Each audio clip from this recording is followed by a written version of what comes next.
베드로는 비참한 실패자입니다. 수제자의 프라이드가 가득했던 그입니다. 또 예수님을 죽는 자리까지 같이 가겠다고 호언장담했던 사람입니다. 그런데 그런 그가 주님을 모른다고 3번이나 부인하고 말았습니다. 주님을 쫓아다닌 3년간의 수고가 하루아침에 물거품이 되고 말았습니다. 비통한 가슴을 안고 갈릴리로 가서 이전에 하던 그물질을 다시 시작합니다. 그런데 고기 또한 밤새도록 한 마리도 낚이지를 않습니다. 일이 왜 이렇게 꼬이기만 하는지 모르겠습니다. 몸도 마음도 지칠 대로 지쳐버린 이 베드로에게 예수님이 찾아오셨습니다. 주님이 왜 찾아오셨을까? 베드로에게 회개를 촉구하기 위해서일까? 나는 네가 지난 여름에 한 짓을 알고 있다. 그러기 위해서 오셨을까? 그게 아니고 실패자 베드로를 일으켜 주시기 위해서입니다. 여러분, 주님이 하시는 일을 한번 보십시오. 먼저 주님은 그물을 들 수 없을 정도로 고기가 가득 잡히게 해서 제자들의 텅 빈 가슴에 기쁨을 안겨주셨습니다. 그런 다음에 해변의 식탁으로 그들을 인도하십니다. 해변에는 숯불이 있고 그 위에 생선이 놓여 있고 떡도 준비되어 있었습니다. 이 제자들이 낙심해서 돌아오는 동안에 주님은 열심히 조반 준비를 하고 계셨던 것입니다. 우리도 어떤 친구가 실패와 좌절로 얼어붙어 있을 때 그 마음을 녹이는 좋은 방법은 따뜻한 식사 한 끼 나누면서 위로하는 거 아닙니까? 주님도 자괴감으로 얼어붙은 베드로의 마음을 녹이기 위해서 이렇게 주님이 정성껏 손수 식사를 준비하셨습니다. 그리고는 베드로의 소매를 끌어다가 앉히시고 또 이것 좀 먹어보라고 생선도 주시고 떡도 떼어주시고 하십니다. 베드로는 아마 고개를 들지도 못했겠죠. 그런 베드로 귀에 대고 요한의 아들 시몬아, 내 양을 먹여다오, 내 양을 쳐다오. 주님이 3번이나 부탁을 하십니다. 주님 왜 그렇게 하십니까? 베드로를 실패의 자리에서 기어코 일으키기 위해서입니다. 실패와 좌절의 자리에서 그를 일으키고 그의 가슴에 용기를 불러 일으키기 위해서입니다. 저는 이 본문을 묵상할 때마다 베드로를 일으키시려고 하는 그 예수님의 열심이 아주 생생하게 느껴지는 것 같습니다. 그 주님이 내가 실패의 자리에 던져질 때에도 똑같은 모습으로 오셔서 나를 일으켜 주실 것이 아닌가, 그 생각을 하면 정말 가슴이 뜨거워집니다. 시편 저자는 벌써 그런 것을 체험한 것 같습니다. 시편 46편 2절에 나를 기가 막힐 웅덩이와 수렁에서 끌어올리시고 내 발을 반석 위에 두사 내 걸음을 경고케 하셨도다.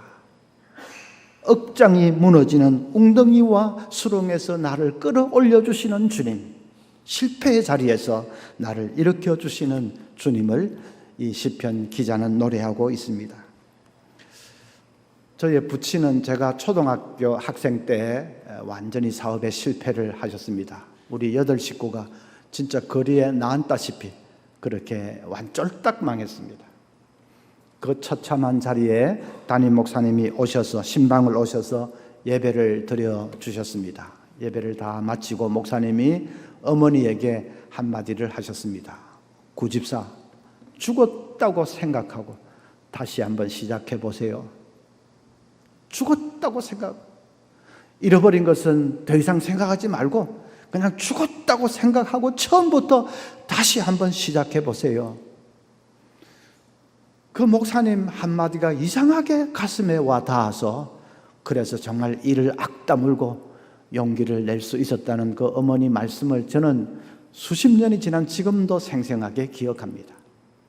사람의 말 한마디도 때로는 그렇게 정말 죽어가는 사람에게 힘과 용기가 될 수 있다면, 상함 갈 때도 꺾지 아니하시고 꺼져가는 심지도 끄지 아니하시는 우리 주님이 우리를 한번 붙들어 주시면 어떤 실패의 자리에서도 일어서지 못할 사람이 없을 것입니다. 그런데 오늘 이 말씀을 자세히 보면 주님은 실패자를 일으키시는데 어떤 일정한 방법을 사용하십니다. 먼저는 베드로에게 실패의 현장을 직면하게 하십니다. 실패자들이 공통적으로 보이는 현상이 하나 있는데 그건 도피하는 거죠. 꼴도 보기 싫다. 생각도 하기 싫다. 꿈에라도 나타날까 겁난다. 그래서 도피하려고 합니다. 멀리 이사를 가버립니다. 이민을 가는 사람도 있습니다. 직장을 옮겨버리고 또 교회를 옮겨버리지요. 베드로도 그랬습니다. 3절에 시몬 베드로가 나는 물고기 잡으러 가노라 하매, 분명히 예수님께서 사람 낚는 어부가 되라고 위대한 사명을 주셨지 않습니까? 근데 한번 실패하고 나니까 뭐 사람 낚는 어부고 뭐고 다 필요 없어. 나에게는 맞지 않는 일이야. 전에처럼 그냥 고기나 잡고 살자 하고 갈릴리로 도피한 거죠.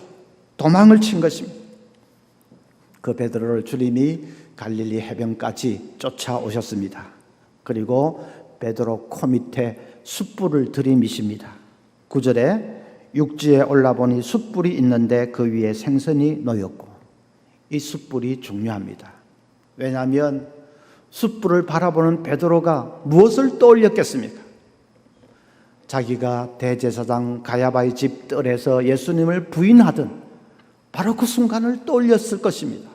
왜냐하면 거기도 똑같은 숯불이 있었습니다. 요한복음 18장 18절에 그때가 추운 고로 종과 아랫 사람들이 불을 피우고 서서 쬐니 베드로도 함께 서서 쬐더라. 여기는 불이라고 나와 있지만은 원어로는 안스라키안, 숯불입니다. 그 집들에 있던 그 숯불을 주님은 이 해변으로 옮겨서 베드로 코 밑에다가 들이미신 것입니다. 왜요? 베드로를 괴롭히려고? 다시 아픈 상처를 자극해서 다시 피를 흘리게 하려고? 그게 아니고 베드로에게 자신의 실패의 현장을 똑바로 직면하게 하기 위해서입니다. 자꾸 도망만 쳐서는 결코 그게 문제 해결이 되지 않기 때문입니다. 포기하고 도망치고 그걸로서 해결되는 것이 아니기 때문에. 저는 옛날 83년도에 이제 운전면허 시험을 쳤는데 14번 떨어졌습니다. 예, 아마 믿거나 말거나 정도 되겠지요. 그 집사람이 학원 좀 배우라고 등록비를 한 달치를 줬는데 제가 그때 뭔 일인지 그걸 절반을 in my pocket 하고 절반만 해서 반달만 등록해서 다녔는데 그게 화근이 됐는지 뭐 치면 떨어지고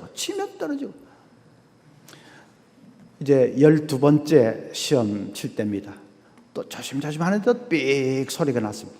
또 불합격입니다. 순간 너무 이 낙심이 돼서 또냐 싶어서 이제 내리면서 이 기어를 팍 이렇게 하고 내려야 될 텐데 이 전진 기하가 되어 있는 그대로 그냥 제가 내려버렸어요. 내리자마자 차가 그대로 뭐 빨리 그렇게는 가지는 않고 살살살 모는 거니까 아마 1단이겠죠. 그런데 하여튼 가다가 사람들은 오 하는데 차가 뭐 이쪽 가더니 그 이제 보도 블록 같이 넘어가지 말라고 쳐놓은 그 길을 한 바퀴는 타고 넘고 다른 바퀴는 덜커덩 걸려가지고 겨우 섰습니다. 진짜 사고 날 뻔했어요. 그러니까 감독관이 막 오만 인상을 다 쓰면서 사람 미치겠네 하면서 구경하고 있는 사람이 좀 오시오 해가지고 사람들이 달라붙어서 그 트럭 1톤 트럭 그거를 갖다가 전부 바퀴를 타고 넘어간 걸 차를 들어가지고 제 자리로 옮겨 놓는데 저는 진짜 얼굴이 화끈하거든요. 그냥 쥐구멍이라도 있으면 들어가고 싶었어요.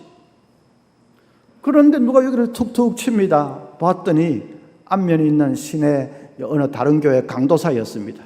씩 웃으면서 목사님, 저 부목사 때인데 목사님 참 인상적이었습니다. 제가 한 대 팍 칠 뻔했습니다. 너무 창피하고 낙심이 돼서 그 원서를 받아서 이제 와야 될 텐데 그만 막 그냥 그대로 둔 채로 집에 와버렸습니다. 집에 와서 팍 일하고 있으니까 또 와이프가 보니까 뭐 이번에도 떨어지긴 떨어졌는데 이번엔 또 예사로 떨어진 것도 아닌 모양이다. 너무 낙심하고 있어. 그래서 내가 나 이제 운전 안 한다. 이 경상도 사나이 나 이제 운전 안 한다. 그렇게 했습니다. 아내가 원서도 그냥 거기 그냥 팽개치고 왔다. 그랬습니다. 고민을 하더니 아내가 보니까 이제 그 면허장에 전화를 거는 것 같습니다. 그 실수로 원서를 거기 두고 왔는데 그대로 뭐 어디 보관하는 데가 있는지 물어보는 것 같았습니다. 있다고 한 모양이지요. 그때 아이가 아주 어릴 때인데 그 아기를 등에 들쳐업고 흔들리는 버스를 타고 1시간 넘게 그 덕포동 운전면허장까지 가서 아내가 그 면을 찾아와 주었습니다. 저는 모른 척하고 있었죠. 그래서 그 면허 다시 찾아온 거 가지고 이제 시험을 쳐서 2번 또 더 떨어지고 마침내 14번째 합격이 됐습니다. 나 이제 운전 안 한다 하면 그래 잘했다. 사나이가 뭐 그 정도 오기는 있어야지. 할 사람 아무도 없습니다. 비참해지는 건 나 자신이죠. 아니 뭐 운전이야 못하면 또 어떻습니까? 뭐 굶어 죽기라도 하겠습니까? 문제는 그 조그마한 실패 그것도 하나 극복하지 못하고 그냥 난 안 한다 포기하고 도피하는 그게 문제죠. 그런 자세로 앞으로 인생을 살면서 닥칠 수많은 실패를 어떻게 극복할 수가 있겠습니까? 여러분 혹시 실패를 경험해 보신 적이 있습니까? 직장 생활에서 실패하고 뭐 그런 적이 있을 겁니다. 교회 사역에 실패하고 부서가 막 다 깨지고 도무지 안 되고 그런 분도 혹시 있을지 모르겠습니다. 또 그런 경험이 없더라도 앞으로 분명히 실패를 경험하실 겁니다. 악담이 아니고 인생이 그렇지 않습니까? 순풍에 돛단 듯이 늘 그런 사람이 뭐 몇이나 되겠습니까? 크고 작은 실패가 닥칠 것입니다. 그럴 때 도피하면 안 됩니다. 쓰라리고 정말 아프지만은 실패의 현장을 직면하면서 뭐가 잘못되었는지, 뭐가 문제인지 그것을 한번 돌아볼 수 있어야 됩니다. 성경 인물 가운데 실패하지 않은 사람 누가 있습니까? 모세 쓰라린 실패를 압니다. 또 야곱 집에서 뭐 도주해야 할 정도로 그 실패를 압니다. 다윗 아주 입에 담기도 어려운 죄짓고 나락에 떨어진 거 압니다. 또 엘리야 로뎀나무 아래에서 그냥 막 죽었으면 좋겠다고 하는 밑바닥까지 추락한 거 압니다. 다 실패를 경험한 사람들. 그런데 그 실패를 통해서 자신을 깊이 돌아보게 되었고 뭐가 잘못되었는지를 정말 깊이 성찰했고 그것을 깨달을 때에 그들의 생이 한 단계 더 승화된 것을 보게 됩니다. 실패를 당해서 인생이 휘청거릴 때가 있었지만은 그것을 통해서 오히려 더 성숙하게, 더 강하게 자라간 것을 우리가 보게 됩니다. 그래서 실패가 잘못된 것이 아닙니다. 실패를 통해서 깨닫지를 못하는 것이 잘못된 것이죠. 그게 진짜 실패죠. 베드로는 이 실패의 현장을 직면하면서 깊이 깨달은 것이 이제 베드로가 빈손이 되었습니다. 그전까지 그는 손에 쥔 것이 많았습니다. 수제자의 프라이드가 가득했습니다. 주는 그리스도시요 살아계신 하나님의 아들이니라 하니까 예수님이 바요나 시몬아 네가 복이 있다. 내가 이 반석 위에 나의 교회를 세우리라. 최강의 칭찬을 하셨습니다. 그러니 베드로가 얼마나 참 자신감이 넘칩니까? 너희가 다 나를 버리리라 하니까 베드로가 그 다에 자기도 포함시키는 것이 너무 기분이 나빴으면 주님 그렇지 않습니다. 저 친구들은 혹시 그럴지 모릅니다. 그러나 저는 주님 죽는 자리까지 같이 가겠습니다. 베드로가 거짓말한 거 아닙니다. 마음으로는 내가 배반해버려야지 하면서 입으로만 그렇게 한 거 아닙니다. 마음으로도 주님이 죽으신다면 그러면 인간의 탈을 썼다면 주님 죽는 자리까지 같이 가야지. 나는 같이 갈 거야. 자신감이 충만했습니다. 그런데 이 처참하게 실패했지 않습니까? 그 자신감, 프라이드, 그 완전히 한순간에 다 무너지고 베드로가 비로소 빈손이 되었습니다. 그게 중요합니다. 이제 사도로서의 사역을 위한 준비가 그거죠. 빈손이 되는 것. 모세도 그랬습니다. 손에 꽉 쥐었습니다. 왕자입니다. 마음먹으면 못할 일이 없습니다. 까불면 때려쳐 죽여버리면 됩니다. 진짜 모세는 somebody, 굉장한 사람이었습니다. 그런데 그가 완전히 광야에 팽개쳐서 이제 빈손이 됐지 않습니까? 완전히 마른 막대기처럼 됐지 않습니까? 진짜 somebody가 nobody가 됐습니다. 그 실패를 통해서 그것을 이제 그렇게 깨달은 것이지요.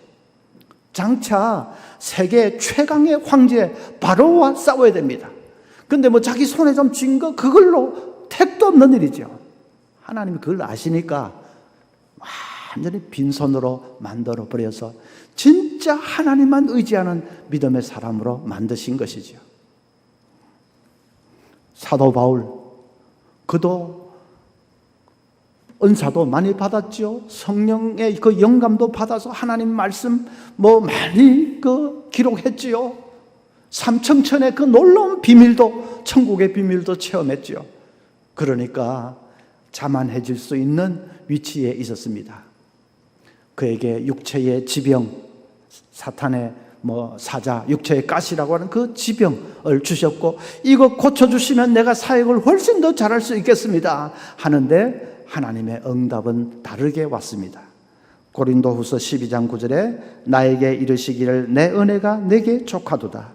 이는 내 능력이 약한 데서 온전해짐이라 하시니라. 그러므로 도리어 크게 기뻐함으로 나의 여러 약한 것들에 대하여 자랑하리니 이는 그리스도의 능력이 내게 머물게 하려 함이라. 바울도 완전히 빈손이 되었습니다. 그리고 빈손이 진짜 큰 손인 것을 깨닫게 됐습니다. 하나님만 의지하게 될 때 그것이 진짜 능력인 것을 알게 되었습니다. 그래서 우리가 실패를 그냥 괴로워하지만 말고 정말 빈손이 되어야 됩니다. 트리니티 신학교, 미국의 거기에 교수였던 폴 시다, 아마 지금쯤은 물론 교수는 안 하실 거지, 혹시 천국에 가셨는지는 모르겠는데 하여튼 그 폴 시다 교수가 오래전에 여기 햇불 트리니티 와서 강의를 한 적이 있었는데 그때 이런 간증을 했습니다. 자기가 젊은 시절에 어떤 그 청년 사역에, 학생들 청년 사역에 이제 전담 간사로 어플라이를 하게 되었고, 이제 그 이사회 같은 그 앞에서 면접을 보게 되었습니다. 면접관들이 전부 흡족한 그 서류를 쭉 보고 흡족한 미소를 짓습니다. 왜냐하면 폴시다 3대째 목사지요. 그리고 청년 사역에 헌신한 그 아주 열심히 있는 사람이지요. 열매도 많이 있지요. 공부도 제대로 다 했지요. 청년 사역 하다가 아내를 만나서 결혼까지 했지요. 모든 면에 갖추어져 있으니까 그 이사회 멤버들이 아주 이런 인재를 뽑게 된 것을 흐뭇해하면서 이제 덕담을 주고받고 인터뷰를 합니다. 맨 마지막 분이 복병이었습니다. 마지막 분은 목사님이셨는데 그분이 보더니 나는 이 화려한 스펙이 너무 마음에 걸립니다. 이 폴시다가 속으로 움찔했습니다. 무슨 말, 왜 그러는지 이해를 할 수가 없었습니다. 그리고 다음 순간 기분도 좀 나빠졌습니다. 내가 스펙을 무슨 부풀리기라도 했다는 말이냐, 마음에 걸리다니. 다 열심히 한 그런 것밖에 없고 준비 잘 한 것밖에, 하나님 일 하려고 그런 것밖에 없는데 왜 그게 마음에 걸려? 좀 기분이 나빠졌습니다. 잠시 침묵이 흐른 후에 그 목사님이 말씀하십니다. 이 화려한 스펙만 믿고 하나님을 의지하지 않을까 봐 걱정이 됩니다. 폴시다가 그 충고를 평생에 자기 생애 좌우명으로 삼았다고 했습니다. 화려한 이 스펙, 그냥 생각하지, 은근히 그냥 자꾸 그걸 의지하면서 자기 어떤 그 준비한 거, 경력, 열매 많이 맺은 거, 노하우, 자기도 모르게 그런 것을 붙들면서 진짜 하나님만을 의지하지 않게 되는, 자기 그럴 수 있다는 것을 깨달으면서 아주 그때 완전히 자기 생애 좌우명으로 삼았다. 저는 2003년에 이제 고신 신대원의 원장을 맡았습니다. 그런데 원장하면서 학교에 큰 시련이 있었습니다. 교수님 한 분과의 갈등이고 문제지요. 그런데 신대원은 교단의 중심이니까 신대원에서 생기는 문제는 바로 교단 전체의 문제와 연결이 되고, 그러니까 교단에 또 정치가 또 이 개입을 하기 시작했습니다. 그래서 저는 별로 정치 줄되지 않고 있으니까 이제 모든 것이 불리해졌지요. 결국은 원장직을 중간에 그만두게 되었고, 그리고 제가 속한 노회에서 목사 무기정직을 받았습니다. 저는 목사 안수 받으면서 제가 무슨 비리를 저지르고 해서 정직을 받을 거라는 걸 정말 생각도 못했습니다. 아니, 여러분 보기에 제가 그래 나쁜 놈 같이 보입니까? 진짜로 그건 생각도 못해. 아내에게도 너무너무 진짜 말로 다 할 수가 없고 울기도 많이 울었습니다.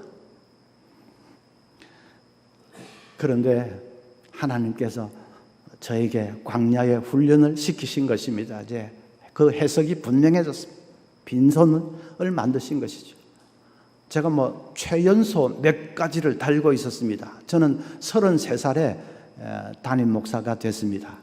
부산에 한 300~400명 모이는 교회, 85년도에 제가 담임 목사가 됐습니다. 33살, 최연소지요.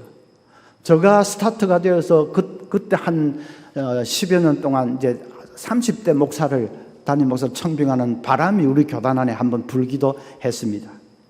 그랬죠. 42살에 교수가 됐지요. 그리고 제가 50살에 신학대학원 원장이 됐, 그것도 최연소입니다. 50에 원장이 될 때에 천지개벽이 일어났다. 교단에서 그런 얘기도 했었습니다. 잘 나가는 목사였죠. 나도 모르게 손에 쥔 것이 많게 되었고 아마 그걸 의지했습니다.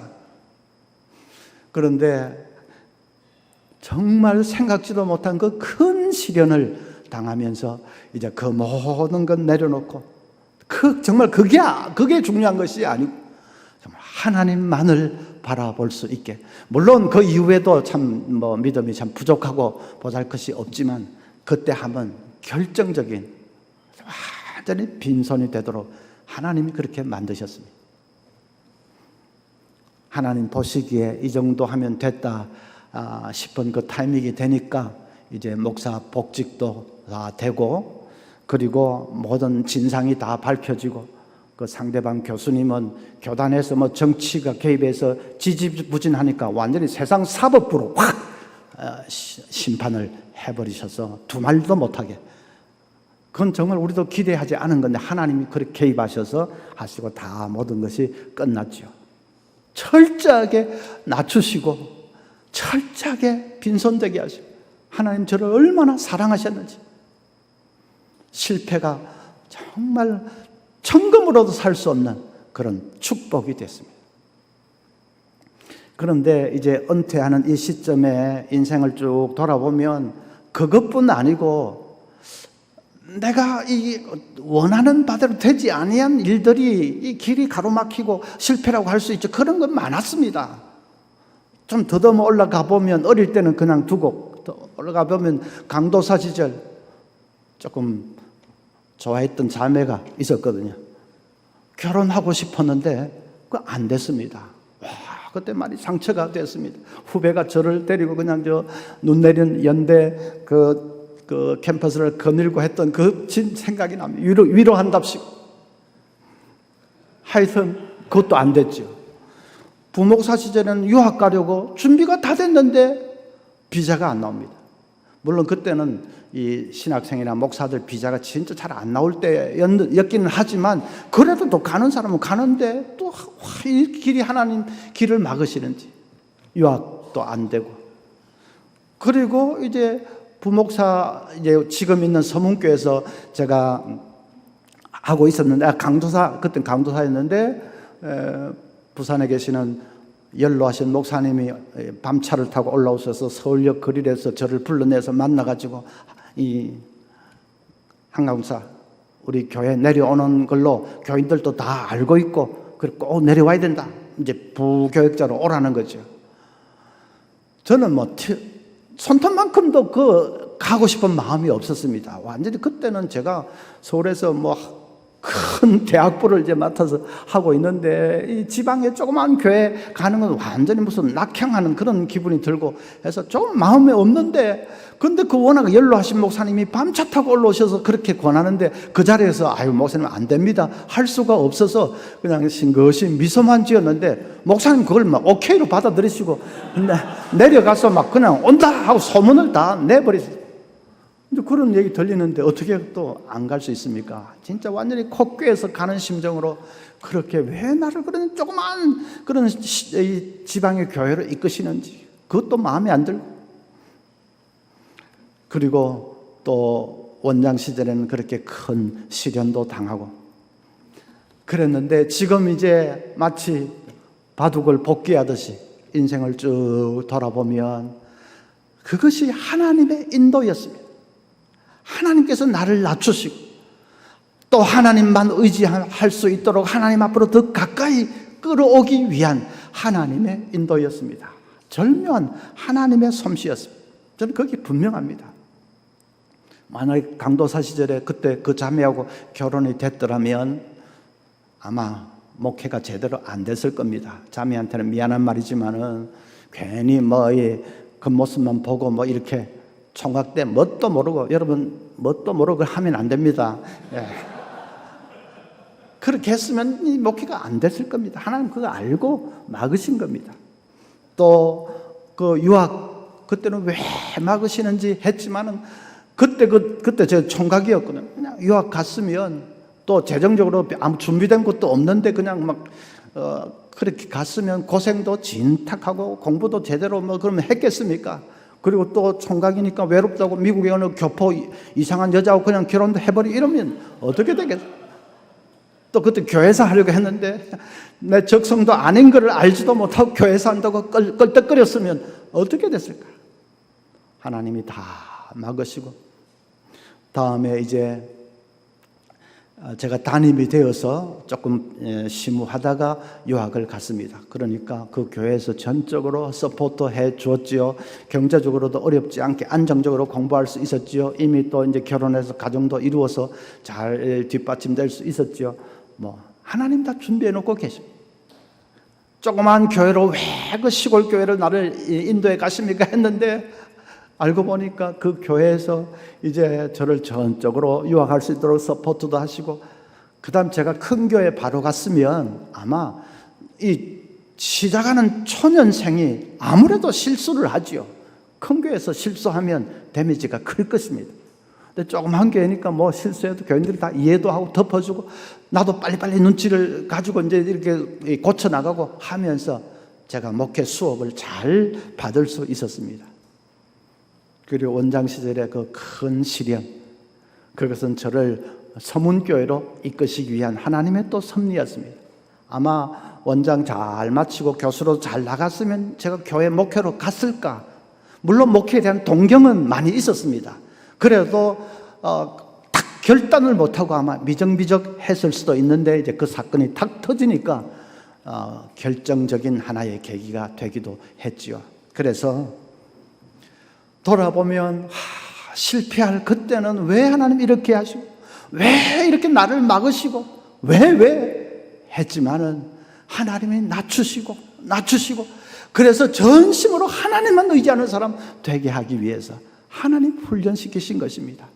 훈련되고 나니까 하나님 또 더 지경을 넓혀주시고 얼마든지 하나님 그렇게 하셨습니다. 그래서 우리 원우들 이제 앞으로 또 어떤 일을 당할지 모르지만은 그냥 피부로 느끼는 그것만을 가지고 도피하고 포기하고 그렇게 하지 마시기를 바랍니다.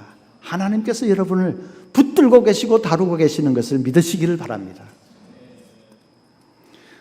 두 번째로는 주님은 베드로에게 자신의 사랑을 부어주심으로 실패의 자리에서 일으키려고 하십니다. 실패의 현장을 먼저 딱 직면하게 하시고 그 다음에 베드로에게 물으시지요. 요한의 아들 시몬아, 네가 나를 사랑하느냐? 왜 그렇게 물으실까요?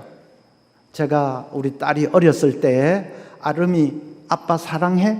하면 아름이가 응 하면 기다렸다는 듯이 제가 딸을 그냥 어스러지게 껴안고 아빠도 아름이 사랑해, 그렇게 아주 찐하게 고백합니다. 제가 아름이 아빠 사랑해? 물은 것은 나도 아름이 사랑해 그 말 하고 싶었습니다. 예수님도 마찬가지죠. 시몬아 네가 나를 사랑하느냐 물은 것은 예수님이 나도 너를 변함없이 사랑한다 그 말씀하기 위해서입니다. 시몬아 나를 부인했다고 슬퍼하지 마라, 두려워하지 마라. 내 사랑은 변함이 없다. 내가 너를 여전히 사랑한다 그 말씀하기 위해서입니다. 그러면 예수님이 단도직입적으로 시몬아 내가 너 사랑한다 하면 될 텐데 왜 요한의 아들 시몬아 네가 나를 사랑하느냐 그렇게 먼저 물었을까? 그것은 베드로로 하여금 자신을 돌아보게 하기 위해서입니다.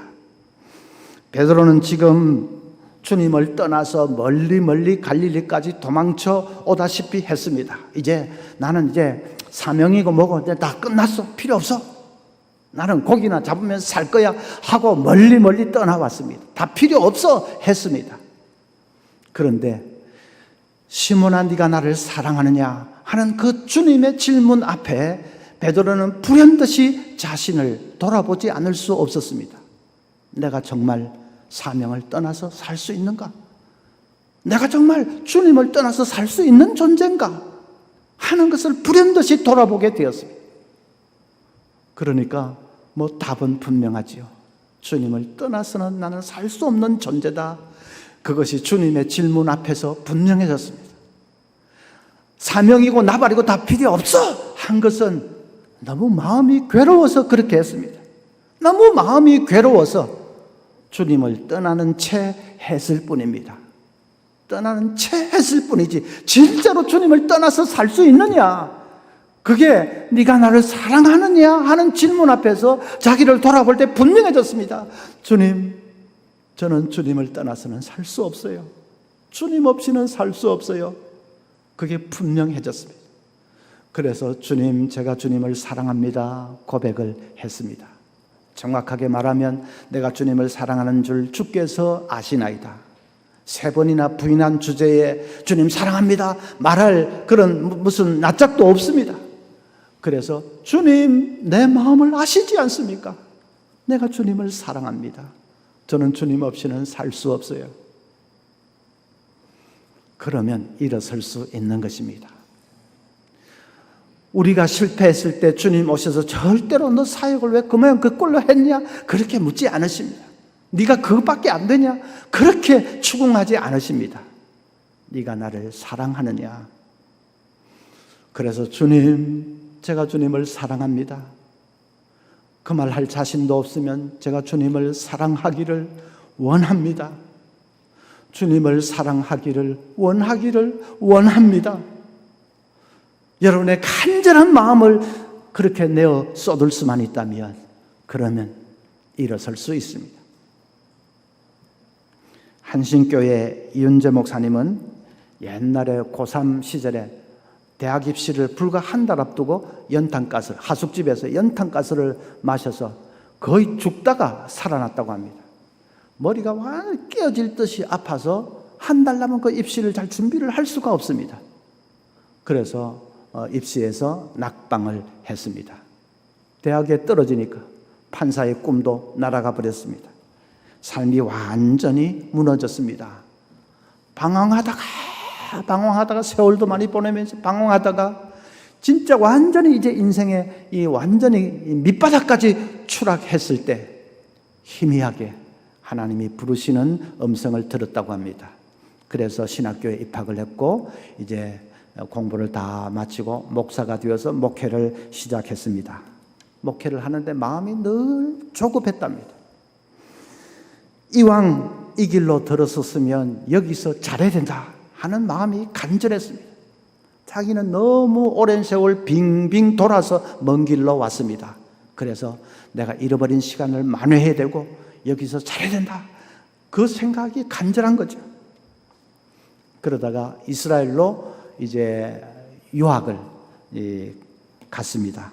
아마 안식년을 얻었는지 유학을 갔습니다. 방학을 맞아서 갈릴리 해변에 혼자 여행을 갔습니다. 우리 노회도 목사님들 얼마 전에 한 70명 갔습니다. 이윤재 목사님도 갈릴리 해변 혼자 가서 이렇게 거니는데 그 요한복음 21장 배경 아닙니까?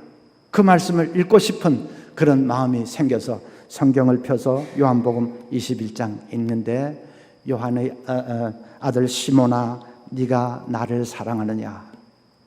그 말씀을 몇 번이고 읽고 묵상하는데 정말로 주님이 나타나셨습니다. 주님이 자신을 바라보면서 윤재야 네가 나를 사랑하느냐 물으십니다. 만약에 그렇게 묻지 않고 윤재야 너 열심히 목회했지, 유학 와서도 열심히 공부했지, 그랬다면 1초도 망설임 없이 주님 정말 저 물불 가리지 않고 열심히 했어요, 그렇게 대답을 했을 겁니다. 주님 그렇게 묻지 않고 네가 나를 사랑하느냐? 그 말씀이 비수처럼 가슴에 와 꽂혔다고 합니다. 자기는 긴 세월 동안 자신만을 위해 살았습니다. 열심히 공부했지만은 그건 솔직히 주님을 위한 것은 아니었습니다. 죽으라고 열심히 목회했지만은 솔직히 주님을 위한 것은 아니었습니다. 다 자기 욕심을 이루기 위해서였습니다. 이왕 들어선 길, 여기서 내가 성공해야지. 성공이 자기 우상이었습니다. 그런데 주님의 질문 앞에서 그게 이제 깨달아지니까 얼마나 눈물이 나는지. 갈릴리 해변에서 진짜 엉엉 목을 놓아서 울었다고 합니다. 주님, 내 안에 주님이 없었습니다. 내 목회에, 내 인생에 주님이 없었습니다. 눈물을 줄줄이 흘리면서 통곡하면서 울었다고 합니다. 얼마나 그렇게 울면서 기도를 했을까? 그 목사님은 그날 진짜로 중생하는 경험을 했다고 했습니다. 그리고 나서 이제 지금까지 행복한 목회를 하고 있다고 고백을 했습니다. 일단은 쫓기는 것이 없습니다. 뭐 성공해야지 뭐 어째 그런 게 이제 다 사라졌습니다. 그냥 한 생명 한 생명 돌보는 것을 주님께서 그냥 기쁨으로 다 바라보시는 것이 생생하게 느껴지니까 내가 주님의 기쁨으로 살고 있다는 그게 너무 행복해서 그래서 행복한 목회를 하고 있다. 그러니까 또 목회도 더 잘 됩니다. 혹시 실패의 자리에, 쓰라린 자리에 떨어지면 여러분 정말 주님은 다른 거 추궁하지 않고 네가 나를 사랑하느냐 물으실 것입니다. 그때 분명히 대답할 수 있으면 됩니다. 내가 주님 사랑합니다. 사랑하기를 간절히 원합니다. 그렇게 대답할 수만 있으면 주님의 손을 붙들고 일어설 수 있습니다. 세 번째로 주님은 베드로에게 사명을 안겨주십니다. 내 양을 먹이라 하십니다. 내 양을 쳐다오. 3번씩이나. 왜 3번 그렇게 말씀하십니까? 베드로는 예수님을 3번 부인했지요. 그것이 평생 꼬리표처럼 따라다닐 것을 주님은 잘 아십니다. 이 배신자야, 이 비겁자야 하고 평생 베드로를 괴롭힐 것을 잘 아십니다. 그래서 3번 사명을 주심으로 3번 부인한 것을 완전히 덮어버리려고 하시는 것입니다. 베드로야, 지난날 일은 생각하지 마라. 그게 너를 더 이상 괴롭히지 못한다. 너를 쫓아다니지 못한다. 너는 앞만 바라보라. 앞을 바라보라. 위대한 사명이 기다리고 있다. 주님이 그렇게 말씀하시는데 더 이상 이 실패의 자리에 주저앉아 있을 수가 있겠습니까? 벌떡 일어선 거죠. 1960년 에티오피아의 근위대 중이었던 아베베가 올림픽의 꽃이라고 하는 마라톤을 맨발로 뛰어가지고 금메달을 땄습니다.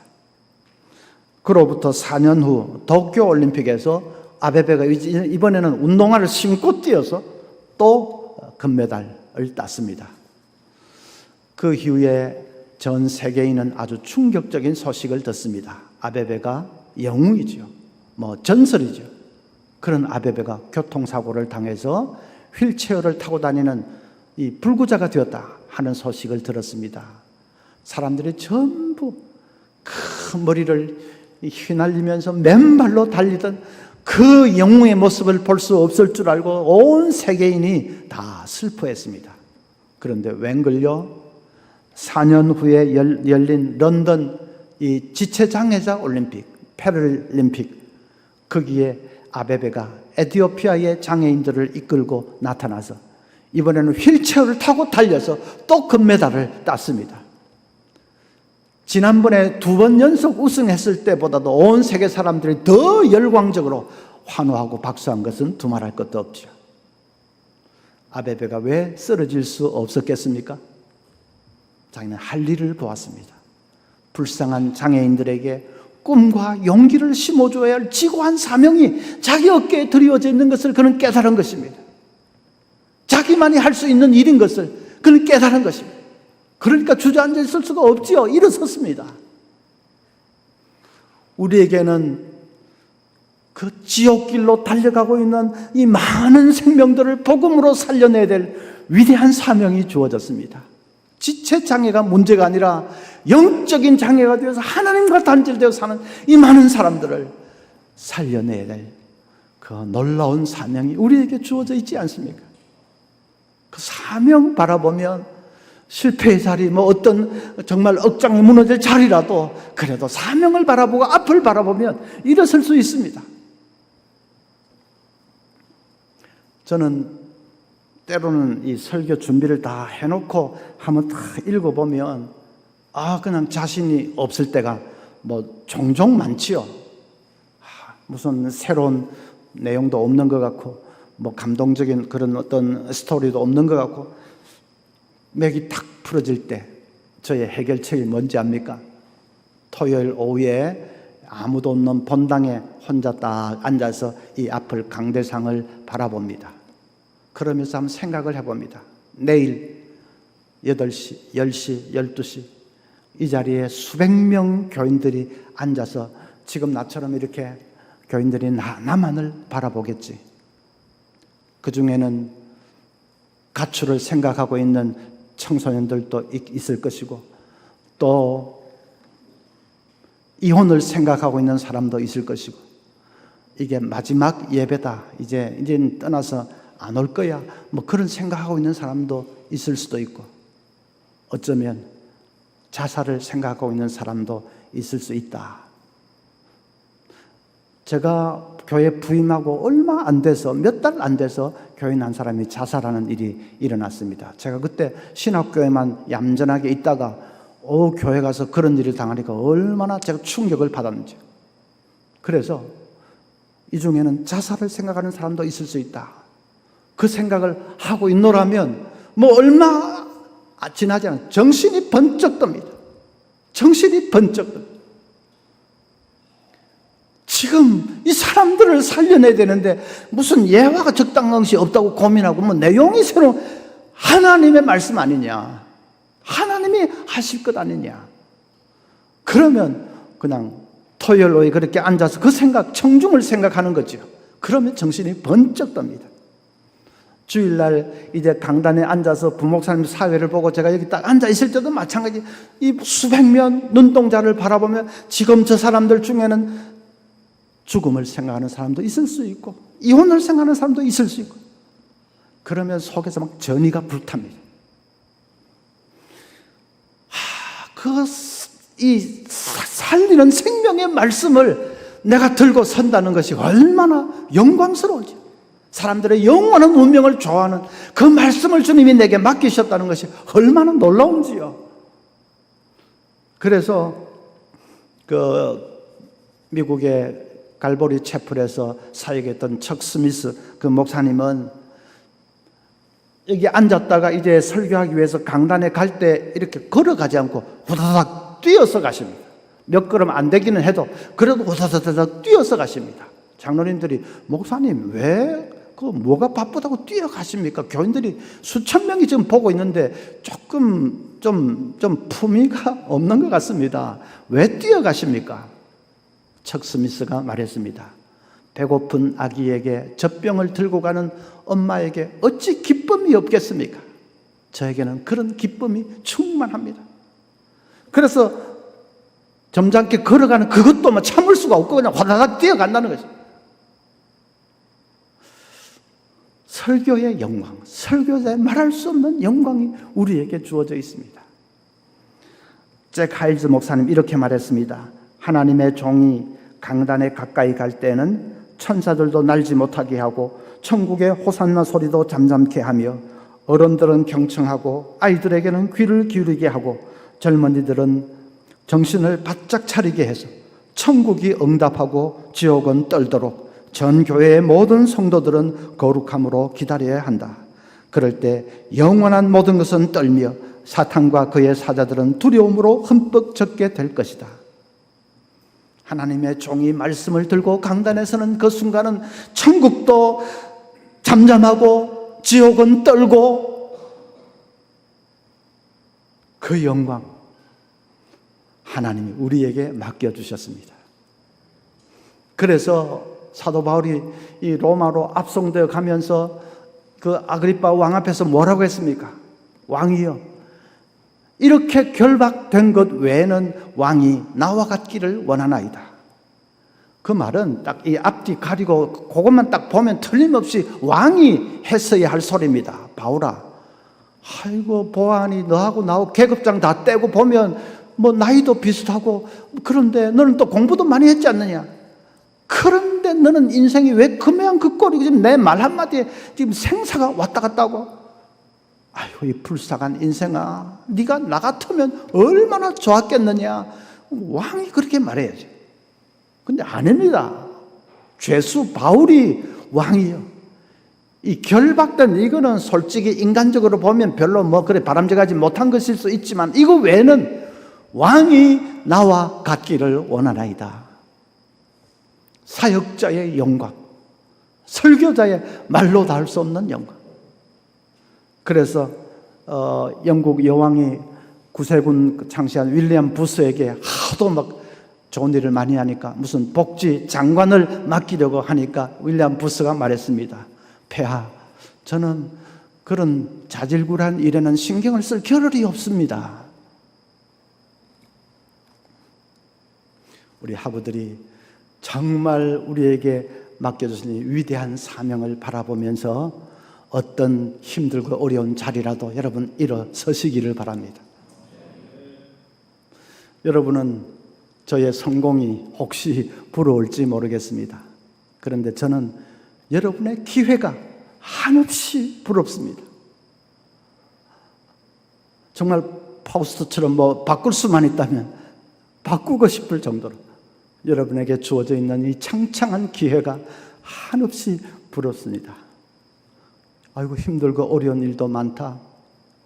뭐 누가 말했듯이 아프니까 청춘이지요. 아프니까 청춘이지요. 여러분 어떤 쓰라린 그런 일들을 당할 때 빈손의 훈련을 잘 하십시오. 의미 없이 주어진 것이 아닙니다.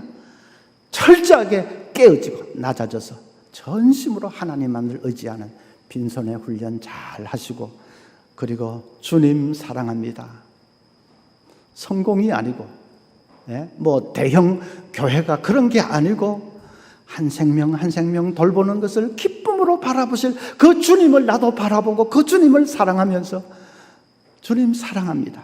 그 고백하시고 주어져 있는 이 영광스러운 온 천사도 흠모할 이 영광스러운 사명 바라보면서 이제 사역도 잘 준비하시고 또 여러분의 모든 목회의 삶이 정말 축복된 그런 삶이 되기를 간절히 기원하고 또 축복합니다.